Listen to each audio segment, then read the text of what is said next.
So these are your net pots, and you'll see that you'll have all your rock wool in there. And the way this works is you fill the tub up with 2 gallons of water. So 2 gallons of water is going to reach this level, and then you add a little bit more to go a little bit above, because what you want is the net pot to touch the water. Okay, so whether you're using rock wool or foam, you want it to touch the water. Okay, so you put them all in there first and make sure with nothing in it, so you can see, and you can make sure that it's about, the water is reaching this height right there. So this will wick the water up.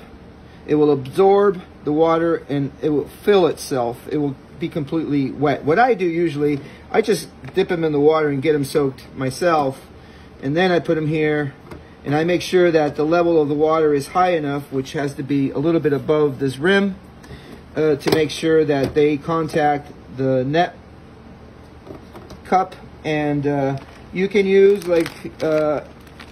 you can use these, but the way I use these is I will take a little seedling plant from example from the microgreens, take a plant out very carefully with its root, and you put the plant in here. You know, the stem, the root is on the bottom, the leaves are on the top.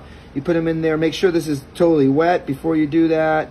You hold it very gently. You put it back into the net pot like that. And now you can grow that plant that started in the microgreens to full size. What I'm going to recommend you do is don't use the foam yet, okay? Don't use those. Use the rock wool. So go for the rock wool, which is right here, and just push this out. And I gave you some extra, so you take these, you get them wet, soak them in the water, put them in there, like that, just like that. And you do that with all of them, all your sites. So this is all wet. And then you take the little bags of seeds of lettuce if you want, and you take 2 or 3 seeds and you put them in each one of these, and you just kind of like close them up a little bit so they're in the dark. You know what to do. You apply your knowledge that you've already learned.